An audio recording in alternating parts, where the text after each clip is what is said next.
Muito boa noite a todos. Dando sequência ao nosso ciclo de conferências aqui em nosso espaço Caminho da Luz, hoje o tema que nós vamos abordar é a força interior. Como despertar a nossa força interior e o que significa essa força interior?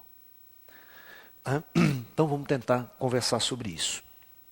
A nossa abordagem hoje ela vai ser bem voltada dentro da disciplina oriental, dentro da visão oriental da coisa. Então, vamos começar com o taoísmo.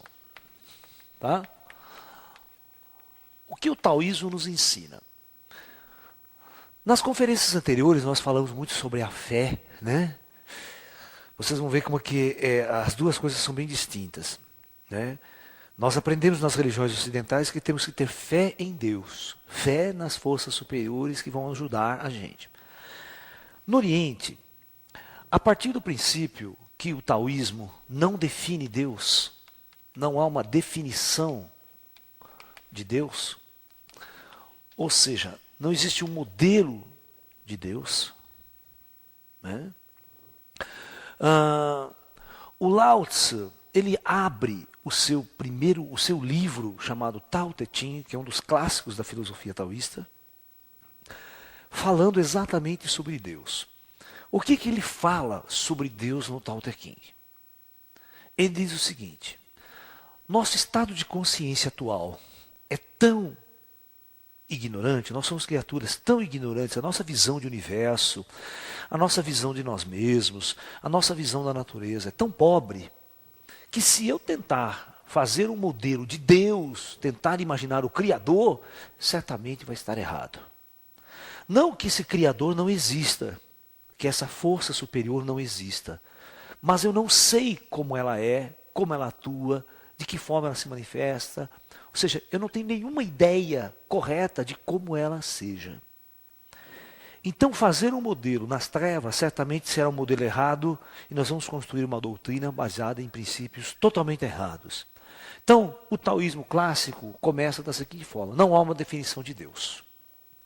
Então, partindo desse princípio, não existe, né, um diálogo com Deus. Deus não pode ser encarado como uma pessoa. Você não sabe como ele age, como ele atua, se ele é bom, se ele é mau, certo, errado. Tá? Quando você não tem um modelo de Deus, você não pode orar para Deus. Né? Você não pode pedir nada para Deus. Porque você não sabe como ele atua. Por isso que no taoísmo clássico não tem oração para Deus. E o budismo vai seguir esse mesmo princípio. Você está me entendendo? Então veja bem, se não há oração para Deus, você não tem a quem pedir. E o que o taoísmo clássico faz então? Ele coloca, né, toda a responsabilidade da vida em você mesmo. Então isso faz a grande diferença. Ok? Então veja bem. Então se não há um Deus, se não há essa força superior, eu não sei como ela atua, então eu não sei se pedir para ela vai resolver, se ficar fazendo oração vai resolver, eu não sei. Então como não há essa sabedoria, como não há esse conceito no Oriente de um Deus, tudo vai ser centrado no próprio homem. Ok? Então o homem tem que se virar nesse mundo. Ele tem que conquistar e romper todas as suas barreiras impostas na sua vida. Todas as dificuldades que surgir, ele vai ter que encontrar forças em si mesmos para vencer, para sair vitorioso. Foi por isso que a China desenvolveu uma medicina centrada no próprio homem, né? A cura na medicina chinesa está em você mesmo.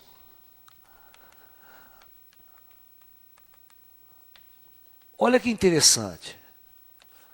Eu quero que vocês entendam que para o chinês, a cura não se encontra em um remédio. Não se encontra em algo. Os chineses dizem que só existe cura com transformação. Se você mudar a sua vida, mudar seus hábitos alimentares, mudar tudo aquilo que destrói, que você cria um processo destrutivo em você, você vai ter equilíbrio. Ele disse assim, que o equilíbrio, né, das energias, o equilíbrio do yin e o yang, e o equilíbrio das emoções, todos os equilíbrios traz saúde. E isso está em você, na sua relação com o universo, na relação com a natureza que o cerca. Então, uma das coisas mais interessantes no taoísmo e no budismo, que a gente já vai fazer um resumo do budismo, é exatamente o aspecto de colocar a responsabilidade em você e não em Deus. Ok? Então, os mosteiros taoístas, os templos taoístas, ou o Tai Chi Chuan, por exemplo, que foi desenvolvido pelos taoístas, as práticas, os exercícios, a arte marcial chinesa, elas são práticas desenvolvidas para que você tenha disciplina, que você tenha força interior, que você tenha coragem para enfrentar todas as dificuldades. E treina você a entrar nessa harmonia com a natureza, nesse fluxo, para você ter o equilíbrio. Tá ok? Para você entrar num fluxo com a natureza. Entrar em harmonia com a natureza significa o seguinte: os chineses chamam de Tao. O conceito de Tao para os chineses não é Deus. Não é Deus. Tao significa como tudo flui. Ó, como tudo flui. É como a natureza flui.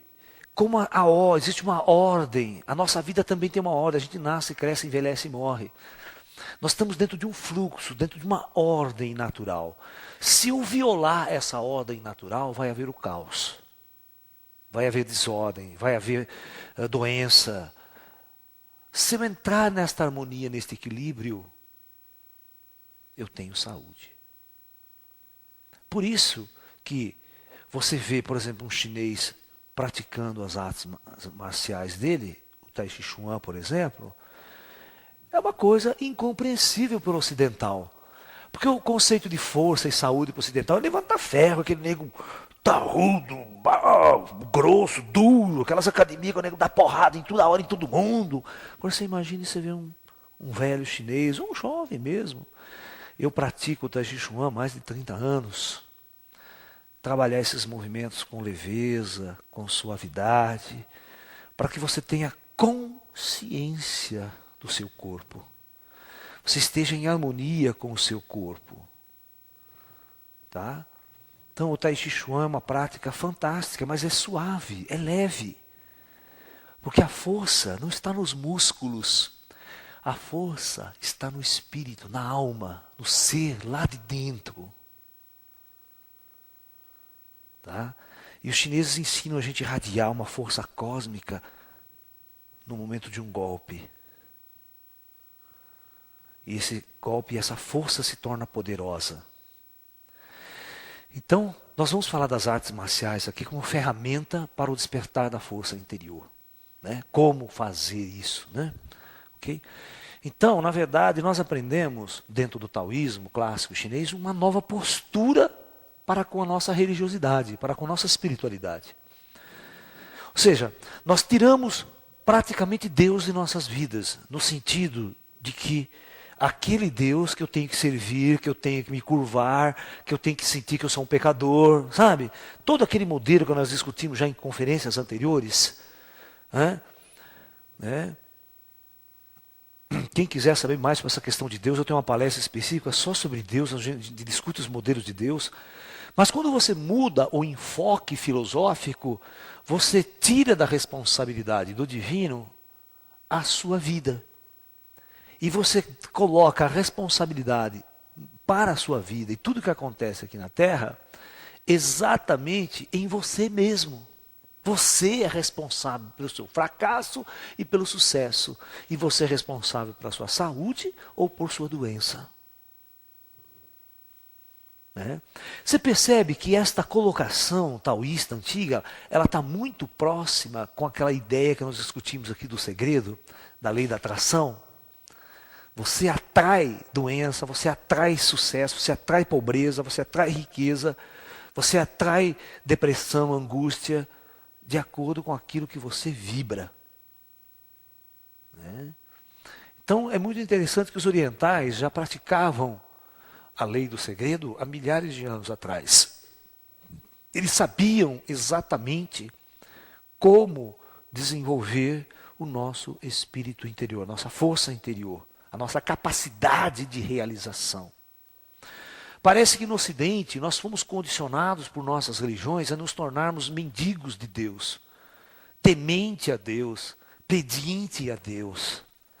E sendo assim, nós nunca fomos treinados a ser corajosos, a enfrentar as barreiras. Nós aprendemos a nos curvar e pedir, sempre a nos curvar e pedir. E se o cara lá tiver a fim de dar, tudo bem, senão nós ficamos nos arrastando aqui eternamente. Porque nós não vamos fazer absolutamente nada para resolver esse problema. Né? Eu acabo depositando nas mãos de Deus aquilo que eu mesmo deveria estar fazendo. Né?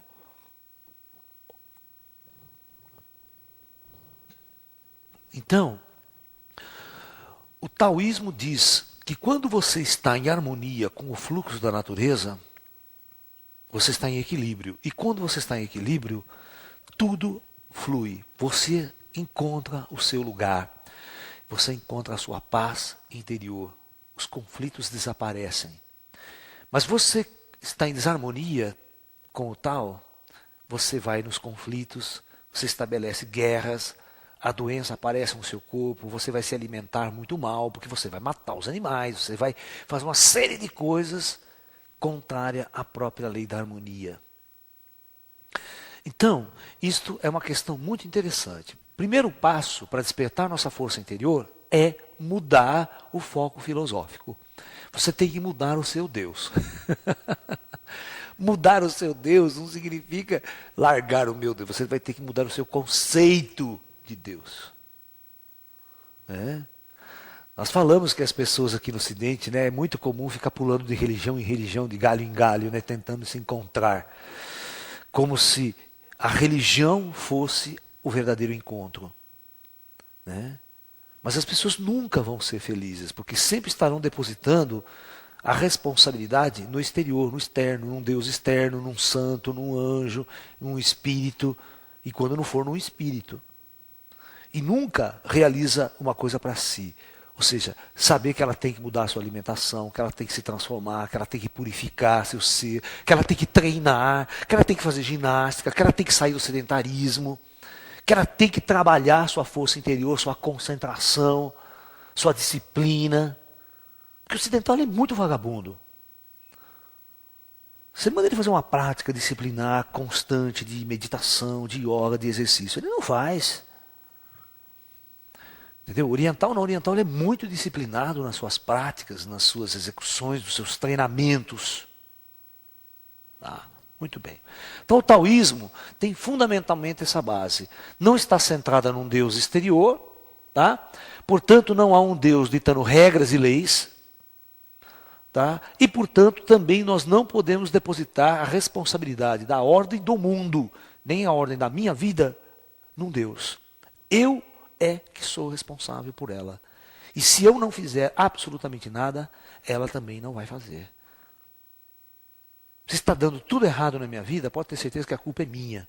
Eu tenho que dar um jeito de resolver isso. Eu tenho que dar um jeito de mudar isso. Nós estamos nessa dimensão planetária para fazer alguma coisa.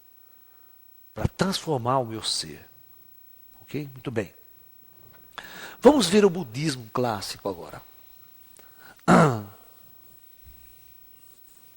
Né? Vamos ver o budismo clássico.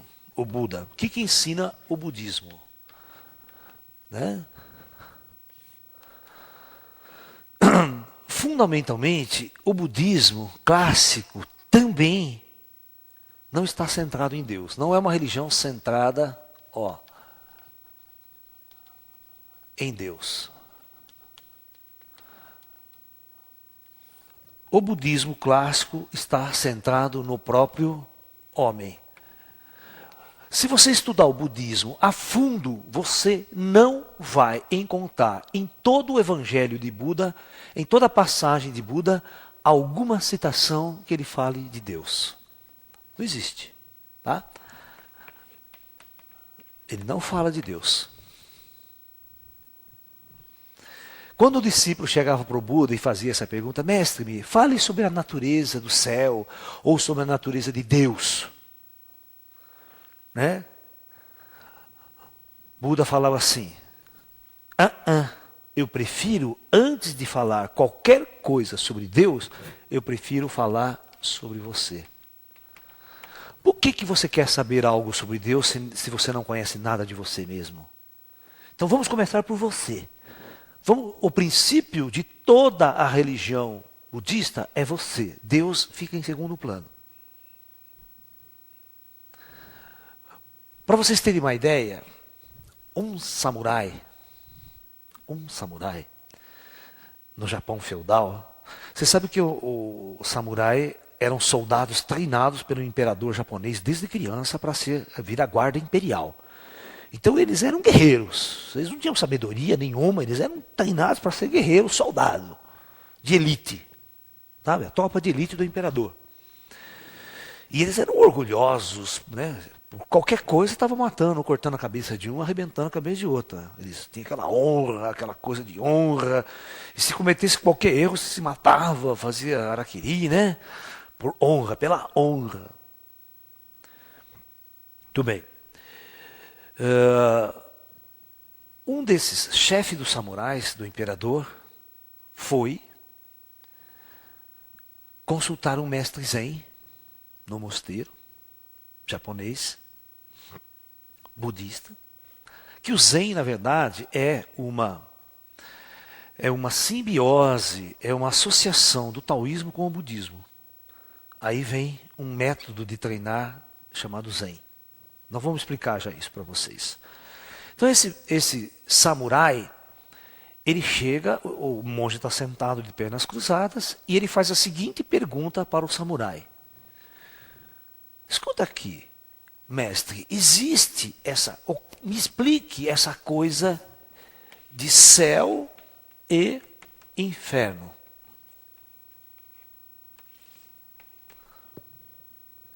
Ou seja, ele fez uma pergunta transcendental para o mestre.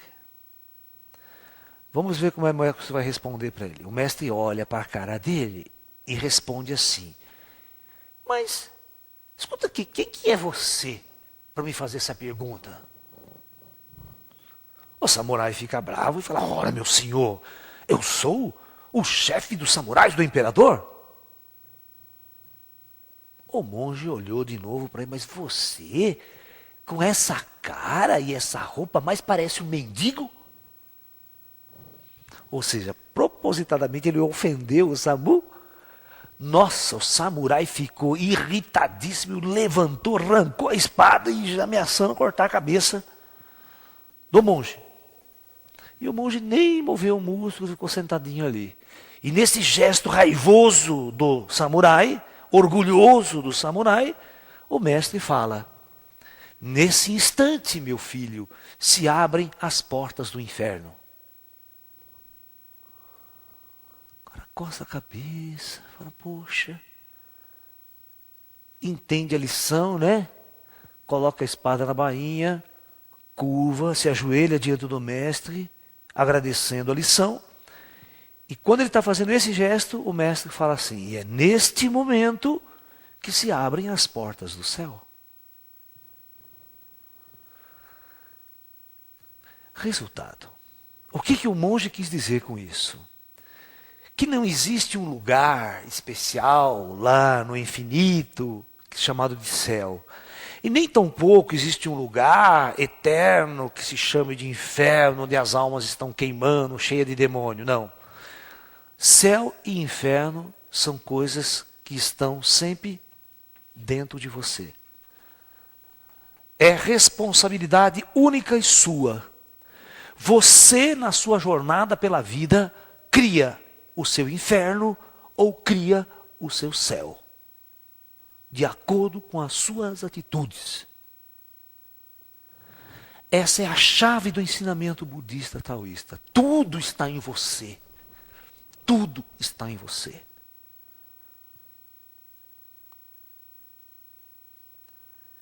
Os mestres Zen vão criar um conceito de que Deus só pode estar no lugar, dentro de você.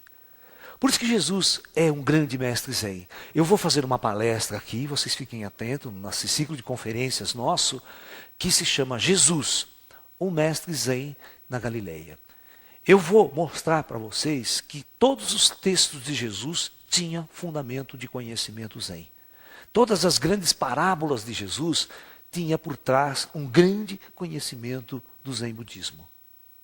Por isso ele era muito diferente do judaísmo clássico que existia na época, quando ele começou a pregar ali naquela região. Porque os seus princípios eram muito diferentes do judaísmo clássico. E eu vou mostrar que ele tem uma raiz profunda, mas muito profunda no Zen. E certamente, dos 13 aos 30, Jesus conheceu profundamente o budismo. Tá? E quem sabe o hinduísmo e tudo mais, né?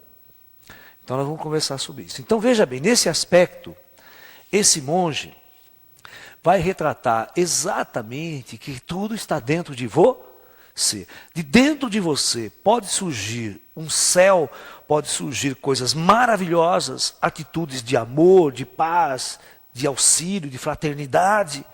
Como de dentro de você pode sair o mal, pode sair a guerra, pode sair o conflito, o orgulho, o ego, e você transformar tudo que está à sua volta no mais perfeito e mais profundo inferno. Ou seja, mais uma vez, o budismo não discute coisas do além. Ele não discute coisas do além. Tinha um grande mestre chamado Bodhidharma, né? O Bodhidharma foi um dos fundadores do mosteiro Shaolin, um dos fundadores do método Zen no mosteiro Shaolin. Ele era um patriarca budista indiano que veio para a China para trazer mais conhecimentos e mudar os treinamentos. Bodhidharma é que introduz as artes marciais como prática no mosteiro Shaolin e dá-se o início da prática das artes marciais como ferramenta de treinamento interior para os monges budistas. Tá? Então se inicia um processo, um método muito interessante de treinamento interior chamado Zen.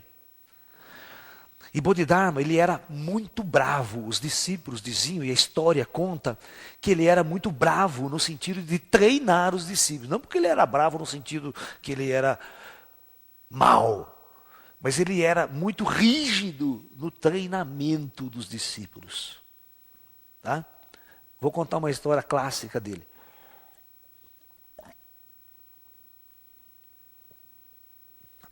Um discípulo chegou diante dele e disse assim para o mestre, né?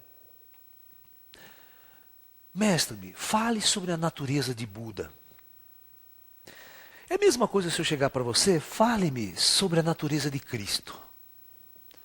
Certo? Ou perguntar para você, fale-me sobre a natureza de Deus. Perfeito? Então o discípulo fez essa pergunta para o Bodhidharma.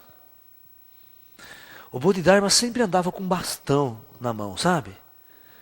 Ele estava sentado, cruzado as pernas, e o bastão estava no chão. Ele faz a seguinte pergunta para o discípulo: o que é que você me perguntou? E o discípulo novamente faz a mesma pergunta: mestre, eu queria saber sobre a natureza de Buda. Ele pega o bastão dele na mão e fala assim: o que é que foi que você me perguntou? E o discípulo, meio assustado, repete a pergunta, né? Mestre, eu só lhe perguntei sobre a natureza de Buda. Aí o mestre não tem a dúvida, ele dá uma porrada, mas uma porrada na cabeça do discípulo com bastão. Pei, que derruba o discípulo no chão e levanta e fala: mas o que é que foi que você me perguntou?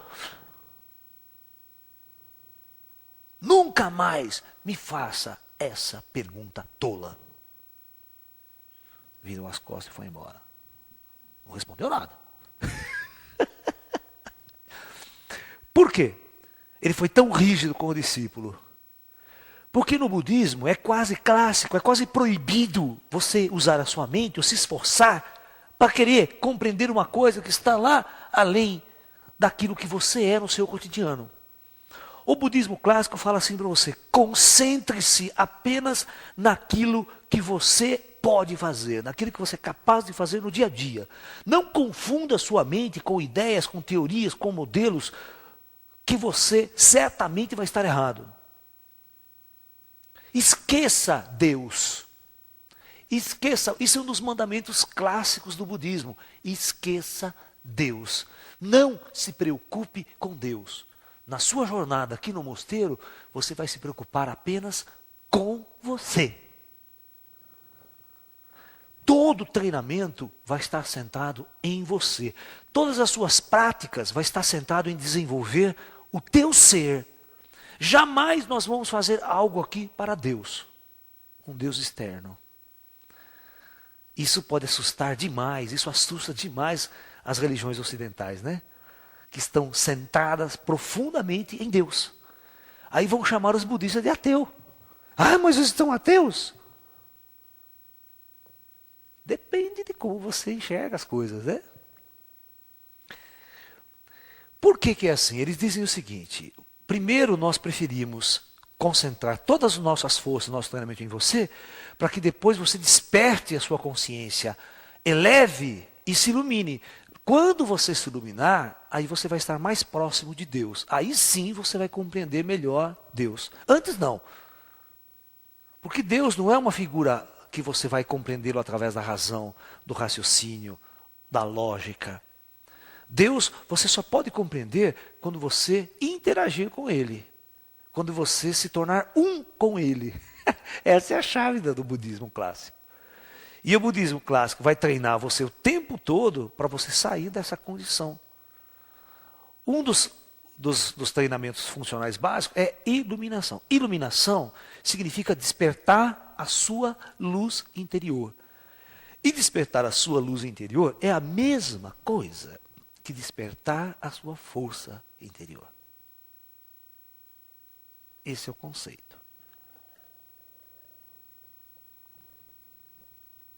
Portanto, não faça essa pergunta idiota para um mestre zen. Não pergunte nada sobre Deus. Tá? E não faça nenhuma pergunta para um budista sobre espírito. É a pior coisa que você faz. Se você chegar para um monge budista, clássico, zen, ai mestre, o senhor pode falar sobre projeção astral, sobre espírito, sobre o plano espiritual? Pode esquecer. Não vai falar. Não faz parte da doutrina nem do treinamento. Vocês estão entendendo? Não há nenhuma escola budista que estude o plano espiritual, os planos astrais, sabe? Não tem. Não tem nenhuma doutrina budista que fale sobre paranormalidade. No sentido clássico do que nós estamos. Entendeu? Não há um treinamento disso. Tá? No entanto, no Tibete, existem alguns monges, algumas práticas, alguns monges que conversam com os espíritos, diálogam. Isso é outra história. Tá? Mas não que eles ensinem diretamente isso ao discípulo. O primeiro estágio do treinamento no mosteiro Shaolin ou no mosteiro budista é o treinamento interior. Você entra no mosteiro para fazer um treinamento interior. E nesta fase, lá se está escrito assim: esqueça Deus. Não existe ninguém de cima ditando regras e leis para você seguir. Você está sozinho na sua jornada espiritual. Você vai ter que despertar a sua luz interior. Este é o processo.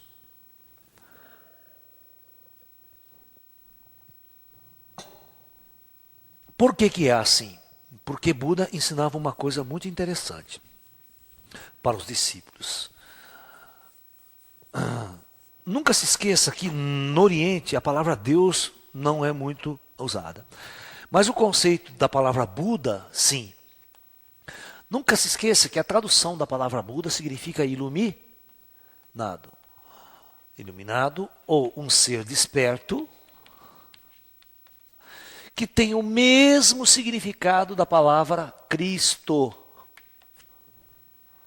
Não se esqueçam disso. A palavra Cristo é uma palavra grega que significa ungido. A tradução literal da palavra Cristo significa ungido. Então, Jesus, o Cristo, Jesus, o ungido. Nós podemos até traduzir como o iluminado, o transcendido, o indivíduo que foi purificado.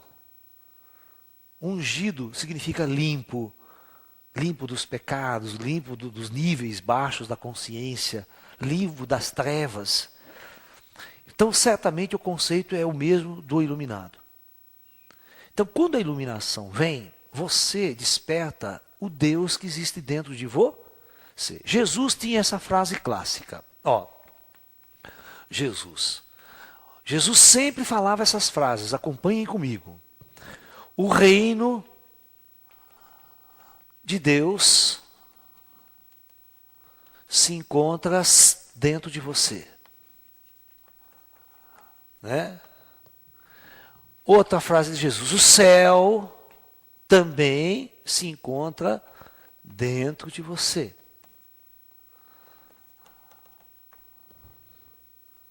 Se você procurar Deus fora de você, você não vai encontrá-lo. Jesus sempre dizia a velha frase, vós sois deuses. Né? Ele dizia isso. Então, Buda reuniu seus discípulos uma vez e disse assim a eles. Presta bem atenção no que eu vou falar. Buda chegou a eles e disse assim: vós sois Buda. Olha só. Vós sois Buda. Tornar-se um Buda não é algo que vocês têm que fazer para se tornar um Buda. Porque todos vocês já são Budas. Vocês sabem qual que é a única diferença que existe entre eu e vocês? Ele dizia, a única diferença é que eu sei que sou um Buda. E vocês ainda não sabem que são Budas. Primeiro passo. Então veja bem, preste bem atenção no que eu vou dizer a vocês, no que o budismo clássico nos ensina. Você não precisa fazer absolutamente nada para se tornar um Buda. Da mesma forma, Jesus dizia, vós sois deuses. Você já é um Deus. Você não precisa fazer absolutamente nada para se tornar um Deus. Então, esse é o nosso ponto-chave de partida. Presta atenção nessa frase. Você já é um Deus.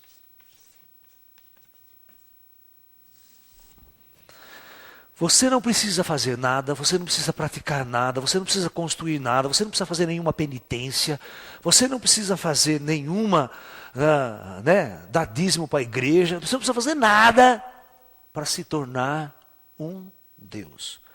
Porque você já é um Deus. Tudo o que você precisa fazer nesta vida é descobrir isso. Isso é a base de todo o ensinamento de Jesus e é a base de todo o ensinamento de Buda. Veja o que Jesus ensinava.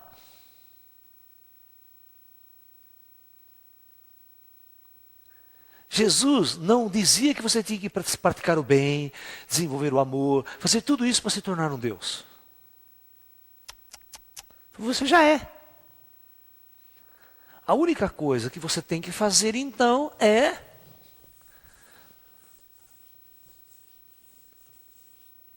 você tem que descobrir esse Deus. Mas você tem que descobrir esse Deus interior. E todos nós sabemos que Deus é uma criatura toda poderosa, né? Todo poder. Por isso que se nós despertarmos esse Deus interno, nós estaremos despertando a força interior. Então todos os grandes mestres do passado apontam para o centro de tudo, que somos nós mesmos. Tem uma parábola clássica indiana, que dizia o seguinte: nos tempos antigos, né, todos os homens eram deuses. Todos os homens eram deuses.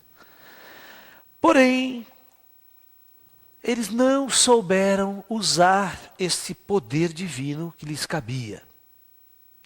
Então, Brahman, né, Vishnu, reunido, resolveu tirar este poder divino do homem e escondê-lo em um local onde jamais ele poderia encontrar.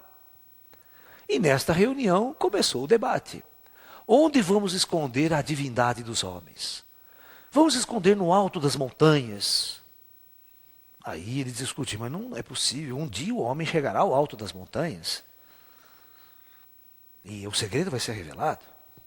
Então vamos esconder no fundo dos oceanos. Tenho certeza que lá ele vai demorar para chegar ou não vai chegar nunca. O cara, outro, não, vai chegar um momento que ele vai conseguir ir até o fundo dos oceanos. E aí ele vai descobrir. Então vamos guardar lá no espaço profundo, distante de tudo. Outro pensou, não, um dia o homem também vai conseguir chegar no espaço distante. Então onde poderíamos colocar, né, esconder do homem esta divindade? E depois de muito pensar, decidiram, bom, vamos colocar então num lugar onde ele jamais vai encontrá-lo. Vamos colocar dentro dele mesmo.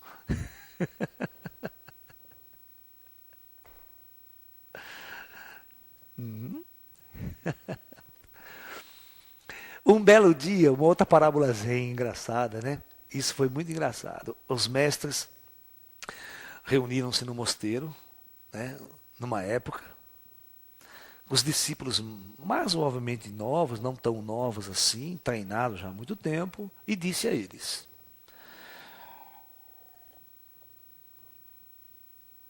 os grandes mestres do passado nos deram o ensinamento da sabedoria suprema. Aquela receita que faz com que, se soubermos a fórmula e as palavras certas, o Buda despertará dentro de nós. E este livro está, com essa sabedoria, está exatamente no alto daquela montanha que ele apontou, próximo ao mosteiro, lá colocado naquele alto, bem no topo. No entanto, dentre todos vocês, apenas um terá o direito de abrir e ler as palavras sagradas desse livro da sabedoria suprema. E para tanto, nós vamos realizar aqui um torneio, uma competição, para que apenas o melhor dentre todos os aqui presentes possam atingir o topo da montanha e abrir o livro da sabedoria suprema. Então, foram lá. E aí os discípulos, eles montaram uma trilha de treinamento, de obstáculos, dos mais difíceis, até o discípulo chegar no outro, a ponto que somente um chegasse ao topo, disputando entre eles. E aí começa, aí eles saem tudo correndo, certo? Aí chega um momento que eles têm que disputar, luta, para ver quem é o vencedor, e luta, e sai, por exemplo, 10, daqui vai para a segunda etapa, e depois para a terceira etapa. E vai naquela disputa que dura quase que uma semana, essas disputas, e tal, até que o último obstáculo é vencido por um grande guerreiro. E a esse guerreiro, então, depois de muito esforço, depois de muita luta, depois de muita batalha, chega exatamente onde está aquele famoso livro sagrado, que ao abrir e você ler aquelas palavras sagradas, como o livro de Merlin, o mágico, como aqueles livros, né? Como se você abrisse a caixa de Pandora e você, a partir daquele momento, você conheceria todo o poder do universo às suas mãos. E quando esse discípulo, depois de tanto esforço, pega o livro em suas mãos e abre o livro, ele tem um tremendo de um choque. Um susto inesperado com o que ele vê. Sabe o que estava escrito no livro? Nada. Mas sabe o que continha naquele livro? Todas as páginas eram feitas de espelhos. Apenas espelhos que refletiam a sua própria imagem. E os monges davam risada. E os mestres riam com aquela situação. Porque os discípulos foram tolos, muito tolos, em acreditar que existia algo poderoso, algo mágico, que apenas um estalar de dedo iria transformá-los em algo, né? Num passe de mágica. E mais uma vez, após essa grande lição para todo o mosteiro, os mestres mais velhos mostraram aos mais novos que só existe um caminho para a luz. É despertar a si mesmo, a si próprio. As pessoas perceberam nesse exercício que olhavam para eles mesmos. Então só existe um lugar, é eles próprios, onde a força interior poderia ser buscada e trabalhada.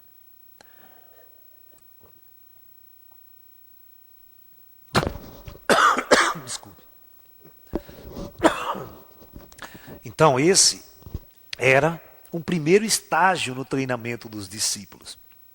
Convencê-los de que não era necessário buscar absolutamente nada fora de si mesmo. Desculpe. Engasguei.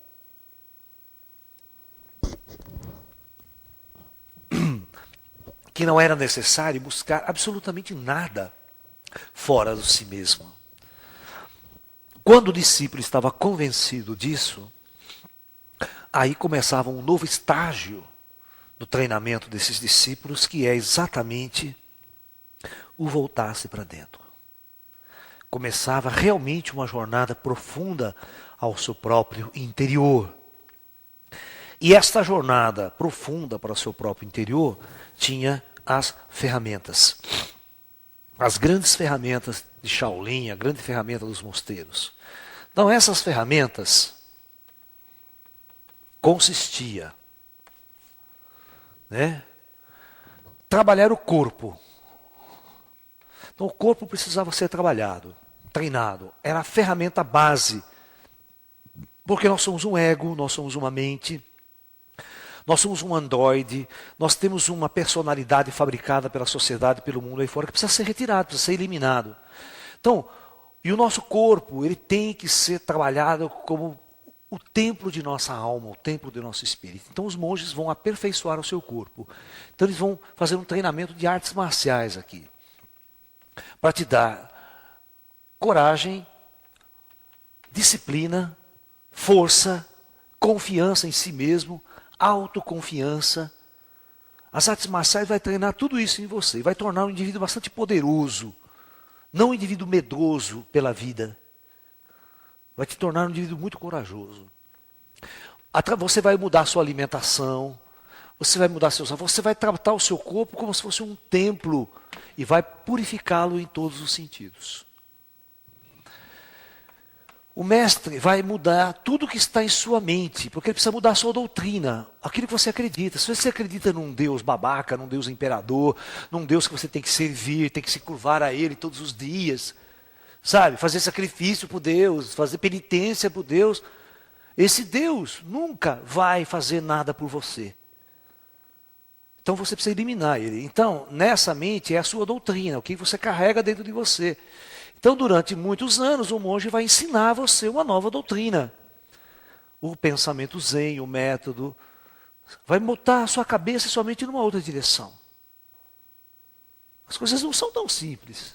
Tem um treinamento de uma vida. O mestre vai treinar a sua parte emocional. O seu emocional é muito importante. Se você está angustiado, depressivo, a sua questão afetiva, sexual, né? Você está entendendo? A sua vida no mundo, que é a sua vida profissional, o indivíduo está envolvido na matéria, no ganhar dinheiro, no sistema. E as suas emoções são profundamente desequilibradas. Ele não é feliz. Ele não é feliz. Porque ele vive uma doutrina materialista, capitalista. Então tudo isso tem que ser transformado. Senão você não vai chegar à sua força interior, ao despertar da sua alma, jamais. Né? E por fim, o mestre vai desenvolver o seu lado espiritual. O lado espiritual geralmente é o último estágio do mosteiro. Aí sim, nesse estágio, você vai interagir, seus chakras vão abrir, você vai interagir com os espíritos, você vai falar com eles, você vai sair fora do seu corpo, você vai navegar no mundo espiritual. Mas isso sem nenhuma teoria. Você vai na prática. Você vai conhecer na prática tudo isso. O mosteiro não te dá uma teoria sobre isso. Ele te treina e te prepara para você viver essa experiência. Vocês estão me entendendo ou não? Então, isso é exatamente o método Shaolin ou método Zen. O método Zen é exatamente usar essas 4 carreiras, esses 4 processos para transformar um homem comum. Então a coisa funciona mais ou menos assim. Né? O método Zen é uma caixa preta, você pode imaginar o quê? Aqui está o Zen. Aqui, desse lado, entra um homem comum, uma pessoa comum. E o intuito é passar por todo o processo e sair desse lado um ser iluminado. Mas vocês têm que entender que todo o processo Zen trabalha apenas com você mesmo. Não envolve Deus na jogada. Não envolve espíritos superiores. Não envolve nada. Envolve um treinamento de si mesmo. Por isso, as artes marciais foram introduzidas no mosteiro Shaolin. Como parte integrante de desenvolver o corpo, a força, o equilíbrio. Né? Você pode ter idades avançadas, mas você tem controle sobre o seu corpo. Equilíbrio, força, leveza. Né? Os monges Shaolin tinham esse trabalho. E nós aqui em nosso espaço Caminho da Luz, nós temos a nossa escola de artes marciais há mais de 30 anos. Né? Há mais de 30 anos que nós praticamos tudo isso. Né? E eu quero mostrar um pouco isso, porque a gente sempre fica nessas palestras olhando a lousa. Aqui eu com a lousa, né? E agora eu vou fazer uma brincadeira com vocês. Né? Eu vou mostrar... Dá uma licencinha aqui. Né? Olha, eu vou mostrar o nosso arsenal, que está desse outro lado aqui. Né? Olha, vou mostrar as nossas armas, o arsenal que fica aqui desse outro lado. E vou mostrar a nossa frente aqui, né? Olha. Que esse aqui é exatamente a nossa parte frontal da academia, que tem um outro arsenal ao lado. Então aqui é uma escola de treinamento interior, é uma escola de artes marciais, mas voltada neste princípio que eu estou agora conversando com todos vocês. As artes marciais aqui é treinada, não como se é treinada essas academias de luta, competição, torneio, essas coisas terríveis de vale tudo que você vê na televisão, essa baixaria toda.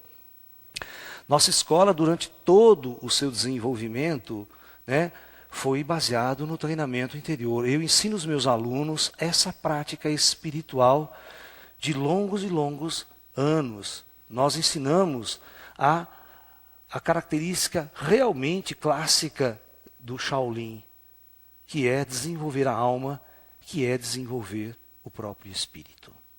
Ok, vamos voltar.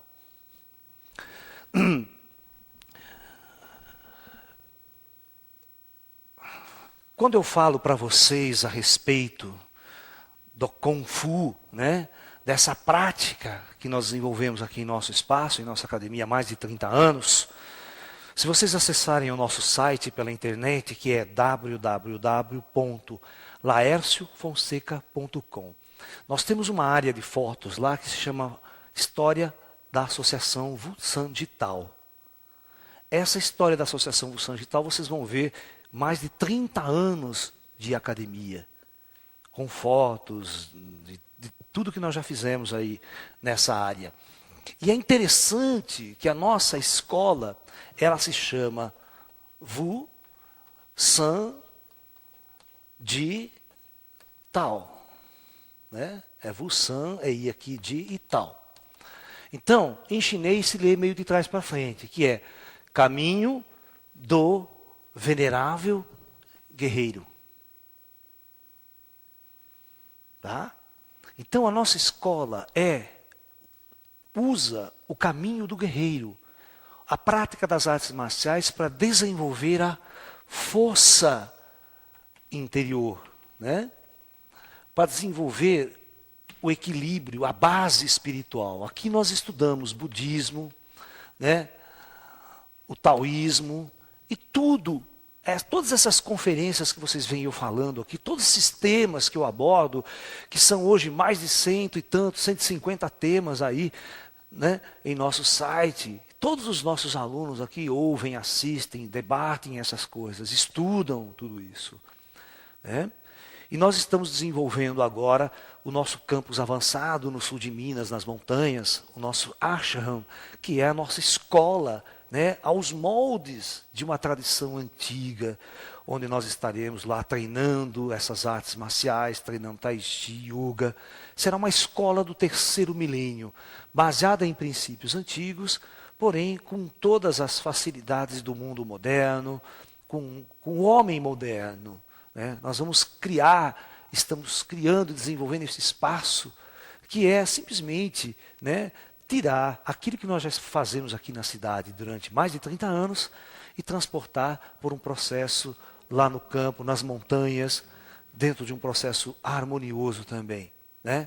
Que é a maturidade de todo o nosso trabalho. Entendeu? Então é muito importante que vocês compreendam o trabalho que a nossa escola vem fazendo há mais de 30 anos. Né?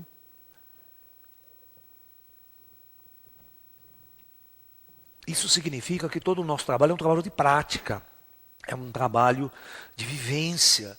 A gente não fala da boca para fora, a gente não lê o livro para falar essas coisas.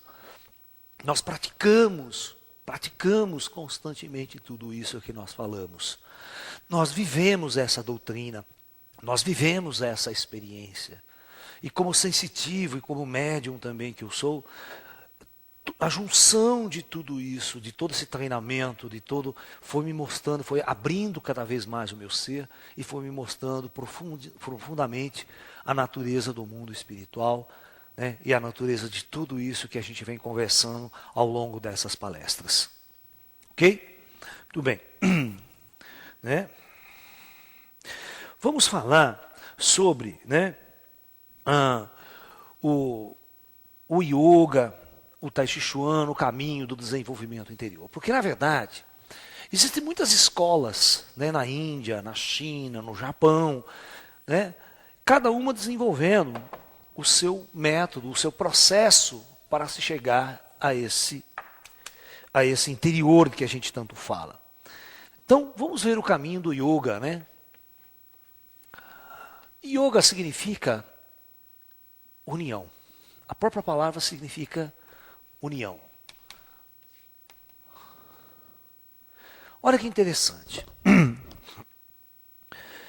Na verdade, quando os indianos criam o caminho do yoga, né, que na verdade é um caminho, é um processo, é um treinamento interior, esse caminho visa transformar, unir, integrar você a Brahman. Olha o conceito. Integrar você a Brahman. Brahman considerado o Deus supremo indiano, a visão do Deus. A doutrina hindu indiana clássica, ela fala de Deus, ela discute muito Deus. É diferente do budismo e do taoísmo. Então, na verdade, quando ela pleiteia fazer com que você una-se a Deus, só pode se unir a Deus quem é Deus. Quem sintoniza com Deus, quem vibra a Deus. Então, na verdade, o yoga também parte do princípio de que você é Deus. No entanto, você está desconectado, né? Você está desunido.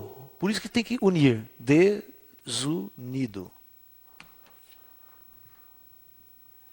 E o processo do yoga vai levar você à reunião com Deus. É o mesmo princípio da palavra religião, que simplesmente quer levar você ao religare. Ligar você novamente àquilo que você foi desligado. Ok? Então veja bem, todos os princípios partem fundamentalmente. Então vocês vão ver que interessante. Se você estudar cada escola yoga que existe na Índia, cada linha, elas vão ter uma ferramenta. Existe uma yoga muito interessante que é chamada de Kriya Yoga.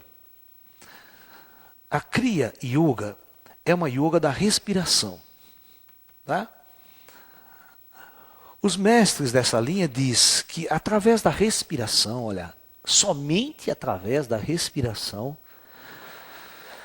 exercícios específicos, técnicas específicas de respiração, vai abrir, vai despertar você e colocar você em contato com seu Deus interior. Perfeito? Já a linha de yoga chamada Bhakti Yoga, ou a yoga da devoção, que é o famoso movimento Hare Krishna no mundo, aqui no Brasil tem muito, significa yoga da devoção, ou a yoga da união com Deus através da vibração mântrica. É você cantar, devotar toda a sua vida, toda a sua energia para Deus, para Brahma, para Krishna, para Vishnu. Então eles acreditam, se você vibrar, você integra, você se liga, conecta a Deus, sintoniza a Deus. E aí faz com que o Deus interno que existe dentro de você se manifeste, ele venha para fora. Então vocês têm que notar que todas as escolas do Oriente foram estruturadas para trazer o Deus que está dentro de você para fora. É completamente diferente das religiões ocidentais que levam você dentro de uma igreja para se ajoelhar e se curvar diante de Deus. Aqui no Ocidente, as religiões não conduzem você a Deus. Elas distanciam você de Deus. Por quê? Eu costumo contar uma história muito interessante nesse aspecto, porque veja bem, eu vou contar uma história para vocês e depois de um texto taoísta, depois eu vou contar uma história real que aconteceu e vocês vão tirar a conclusão. Existe um texto taoísta que diz o seguinte: aquele que procura conhecimento cresce a cada novo dia. Mas aquele que busca o tal decresce a cada novo dia. No Ocidente, nós estamos acostumados a fazer cursos, né? Milhões de cursos. Começa desde criança estudando, né? Estudei primário, ginásio, colégio, aí escolho um rótulo, né, para eu ser a faculdade, né? Quero ser médico, engenheiro, dentista, advogado, escolho um rótulo para eu ser na vida. E depois a gente continua, né? Aí vai fazer mestrado, depois doutorado, depois pós-doutorado, doutorado não sei do que, doutorado, especialização não sei no que. E fica a vida inteira se enchendo de rótulo. E cada vez a gente tem a sensação que a gente está sendo. Inclusive, se você for para cargos religiosos, entra numa igreja, aí eu começo com coroinha, aí vou para pastor, depois para padre, depois bispo, depois sacerdote. Aí quando você chega no Papa, esse é o Deus na terra, né? Ou seja, você adquiriu todos os cargos, você tem a sensação que você cresceu, que você evoluiu. No entanto, os chineses dizem que aquele que busca o tal decresce a cada novo dia. Porque o tal significa o seguinte: se eu já sou um Deus, me diga, o que é que eu tenho que fazer para me evoluir? Nada. Então, oriental só tem que tirar o lixo que colocaram aqui em cima, os condicionamentos, porque o Deus aparece. Então é o oposto, é esvaziar. Eu tenho que tirar e não encher de rótulo e título. Aí o Deus, você esconde o Deus verdadeiro, você amassa ele, você fica envolto nos rótulos. Então vou contar uma história interessante agora. Teve uma reunião vamos dizer assim, religiosa, ecumênica, onde convidaram um sacerdote de cada religião para essa reunião ecumênica. E nesse encontro tinha um pastor evangélico, desses telepastores, rico, milionário, comprou televisão, rede, não sei do que, tudo. Né? Aquela sensação de poder, de crescimento desses sacerdotes ocidentais. Dono de templos fantásticos. Né? E lá vem o mestre Zen, o mestre Zen com aquela roupinha simples dele, né? Tá. E os dois vão conversar. Meu senhor, como é que é? Do senhor, que religião o senhor é? Falou, não, eu venho lá lá das montanhas, do Tibete e tudo mais, tal, né? Que bom, que ótimo, né? Veja a minha religião. Eu quero conhecer um pouco da sua religião, né? Porque a minha religião é fantástica. A minha religião me deu tudo na minha vida. A minha religião me deu uma grande empresa, me deu uma esposa maravilhosa. Eu fiz um grande sucesso. Olha, a minha religião me deu uma casa de 5 milhões de dólares, né? Me deu, uma empresa que tem mais de 10 mil empregados, dou emprego para todo mundo. O que a sua religião deu para você? Ele fala, a minha religião não me deu nada, muito pelo contrário, tirou tudo de mim. Tirou o meu ego, tirou o meu orgulho, tirou o meu desejo de oprimir, meu desejo de poder, meu desejo de riqueza, tirou tudo isso de mim e me aproximou mais de Deus.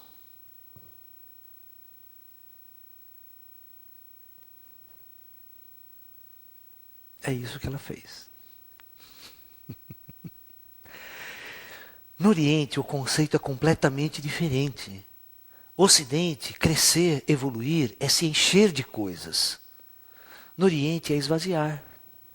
É tornar-se mais leve, mais solto. Aí o Deus brota, aí ele aparece, ele manifesta-se na sua vida. Porque ele está dentro de você.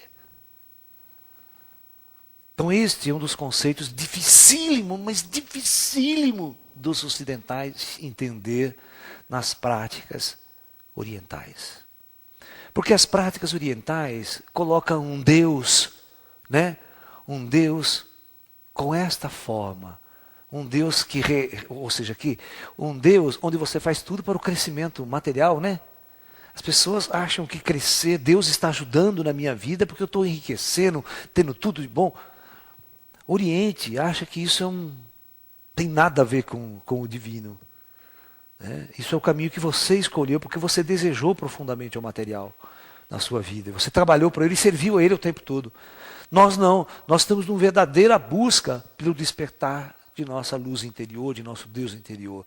E para isso nós precisamos tirar todos os condicionamentos, tirar todos esses desejos falsos de coisas e objetos que não passam de maia, que não passa de uma grande ilusão. E quando nós estivermos profundamente esvaziados de todos esses desejos, Deus manifesta-se, ele acontece. Por isso que o Oriente acredita em iluminação assim, ela explode, ela acontece. Ela manifesta-se de uma hora para outra. Você quer ver uma história interessante de como ela se manifesta de uma hora para outra?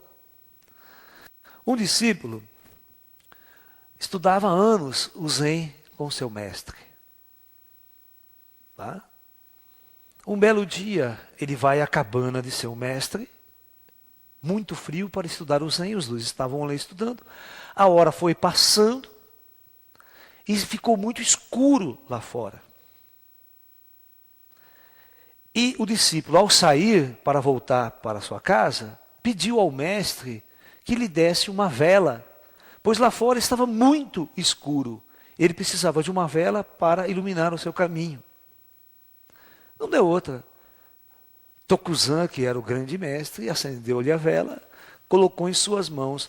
Assim que o discípulo abriu a porta para sair para fora, o mestre Tokuzan apagou a vela do discípulo. E isso colocou o discípulo numa profunda escuridão. E nesse instante, com este ato, o discípulo acordou, iluminou-se. Veio a luz profunda. Essa é uma história zen. Agora, o que aconteceu? Por que ele se iluminou nesse instante? Porque o discípulo compreendeu que só existe uma luz que pode realmente iluminar os nossos caminhos. E ela tem que vir de dentro.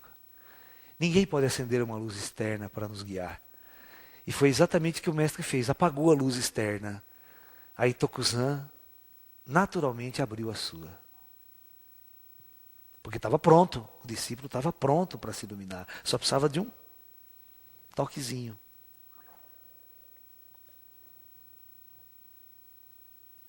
Muito bom, né?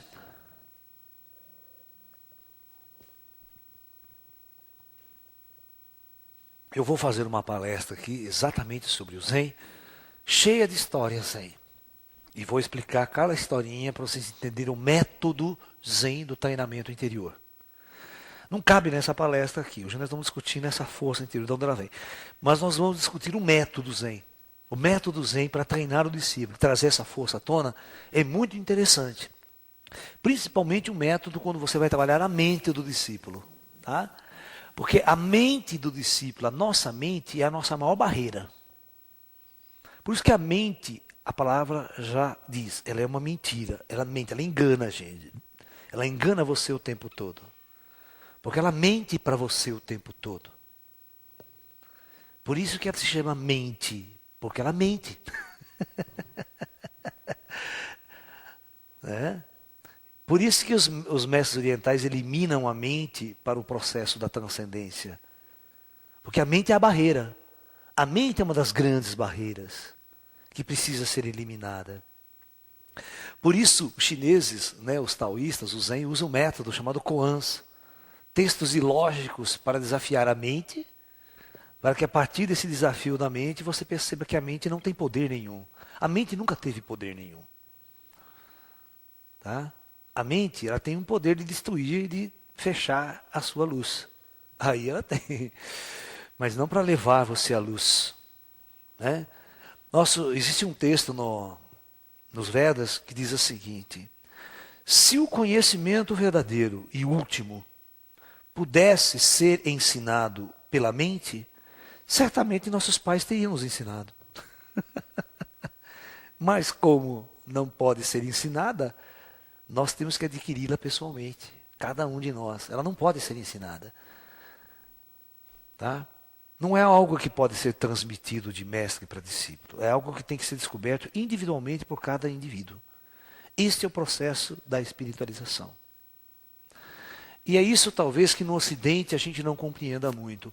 Por quê? Porque no Ocidente nós somos treinados a ser escravos. Primeiro, fomos treinados a ser escravos das indústrias. A ser empregados. Constantemente as pessoas vivem nas suas vidas procurando emprego.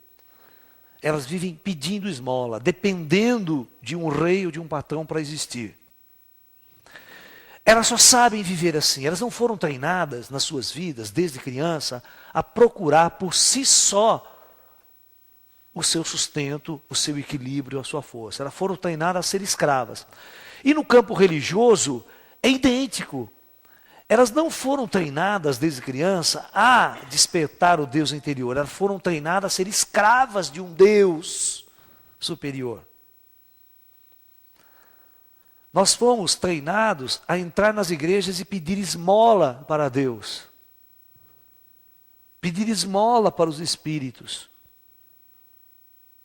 Nós vamos em centro espírita, 99% das pessoas que vão em centro espírita, presta atenção, elas vão para pedir alguma coisa.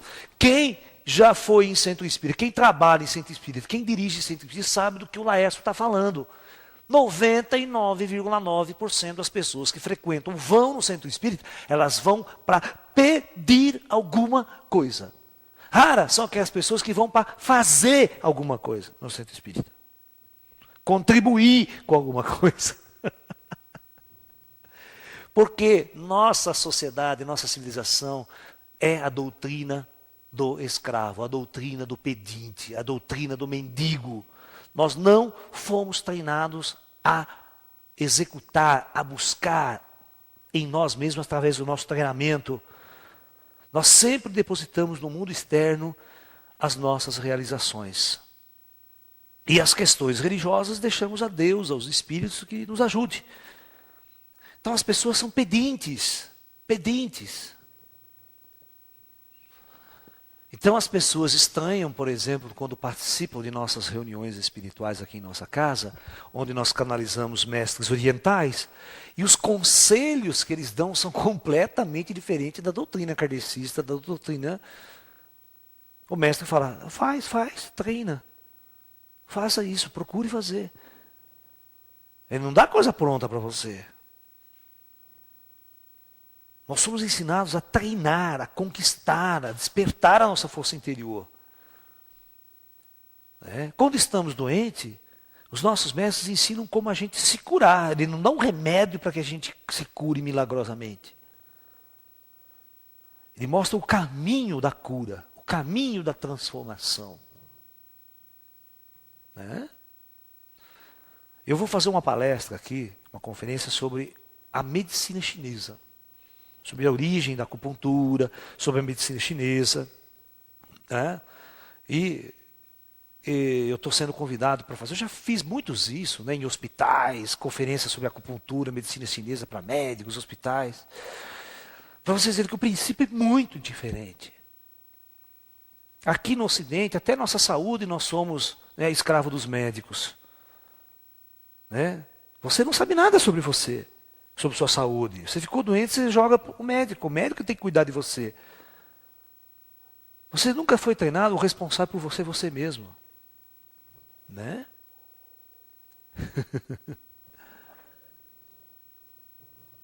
É muito engraçado. Você sabe que os médicos nunca sabem o que você tem. Eles sempre perguntam para você, o que é que você tem? Não é verdade? Quando você vai no consultório, o que é que você tem? Aí você fala, aí o sabidinho fala, doutor, se eu soubesse, eu não vim aqui consultar o senhor. O senhor que tem que descobrir o que eu tenho. Porque, na verdade, se você é um indivíduo treinado para se observar, para estar em contato com você, você sabe o que você tem. Você sabe quando cada órgão do seu corpo não está funcionando. Se é rim, se é fígado, se é estômago, se é baço, se é isso. Você sabe tudo. Se é pulmão. É fácil saber. Se você tiver em contato com você, você sabe o que não está legal. Não precisa nem fazer diagnóstico altamente sofisticado.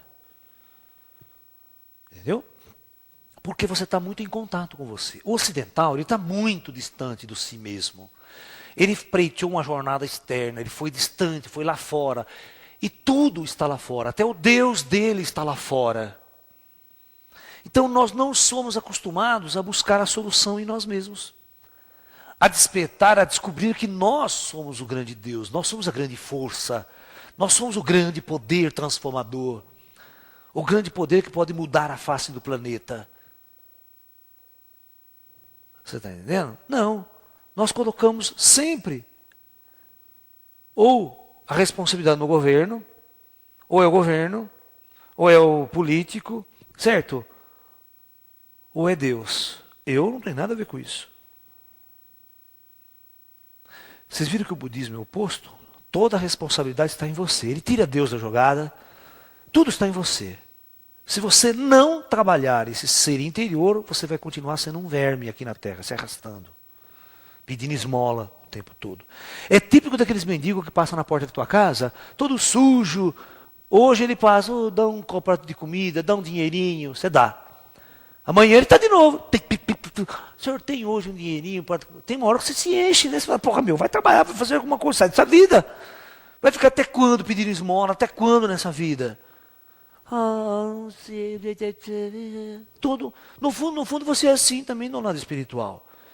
O que você vai fazer em centro espírita toda semana? Pedir. Para de pedir. Comece a fazer você alguma coisa por você. Porque eu já disse que o plano espiritual sabe o que você necessita e ajuda na hora certa que você necessita. Mas você tem que fazer a sua parte.